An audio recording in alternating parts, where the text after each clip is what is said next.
Hi, this is அஞ்சு media. நம்ம எங்க இருக்கோம்னு பார்த்தோம்னா போரூர் நியர் இருக்கோம். ஹாய், உங்க நேம் என்ன?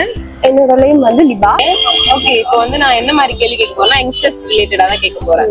யங்ஸ்டர்ஸ் ஏன் அதிகமா போன் யூஸ் பண்றாங்கன்னு நீங்க நினைக்கிறீங்க? பேரண்ட்ஸ் தான் நான் ஃபர்ஸ்ட் சொல்வேன். ஏன்னா வந்து சின்ன வயசுல எல்லாம் பாத்தீங்கன்னா நானே நல்லா விளையாடுவேன், நம்ம எல்லாரும் நல்லா விளையாடுவோம் வெளியே போய். பட் ஆனா அப்ப அவங்க என்ன சொல்லுவாங்க, வந்து படி, விளையாடக்கூடாதுன்னு சொல்லுவாங்க. பட் நம்ம வந்து அதுல நம்ம இன்ட்ரெஸ்ட் அவங்க போக விடாம என்னோடத்துல வந்து நம்ம வந்து திணிச்சதுனாலதான் வந்து நம்மளோட இன்ட்ரெஸ்ட் ஆல்டர்னேட்டிவா அடுத்தது வீட்டுல என்ன இருக்கு, டிவி. இப்போ டிவி போயிடுச்சு, டிவி அவ்வளவு பெருசா இருக்கு, எல்லாருமே அதே இடத்துல இருந்து பார்க்க மாட்டேங்கிறோம். சோ அடுத்தது மொபைல் வந்து இது நல்லா கன்வீனியன்ட்டா இருக்கு. இப்ப நம்ம வீட்டுக்கு வந்து நம்ம கான்டாக்ட் பண்றதுக்கு மொபைல் வாங்கி கொடுத்தாங்க. பட் ஆனா வந்து இப்ப நம்ம ஃப்ரெண்ட்ஸ் சர்க்கிள்ஸ் எதுவுமே கிடையாது. சோ நிறைய இந்த ஸ்னேக் ஃப்ரெண்ட்ஸ் அப்படிலாம் இருக்கிறதுனால சோ எங்களோட எல்லா ஒரு இதுமே வந்து போனை நம்பியே வந்து நாங்க இருக்கோம். சோ யாருமே பார்க்க வேணாம். இப்போ வந்து ட்ரெயின்ல ஒருத்தங்க என்ன வந்து ஃபேஸ் பண்றாங்க, ஒரு மாதிரி பாக்குறாங்க, அடுத்து நான் டக்குன்னு வந்து மொபைல் எடுத்துருவேன். எனக்கு ஒரு ஆக்வர்டான ஒரு சிச்சுவேஷன் வந்துச்சுனாலே மொபைல் எடுத்துருவேன்ற அளவுக்கு மொபைல் வந்து எங்களுக்கு ஒரு ஃப்ரெண்ட்லியா ஆயிடுச்சு. சோ அதனாலதான் அந்த அளவுக்கு கன்வீனியன்ட்டா ஆயிடுச்சு சொல்லலாம். ஃபுல் வீடியோவுக்கு கீழே உள்ள லிங்கை கிளிக் பண்ணுங்க.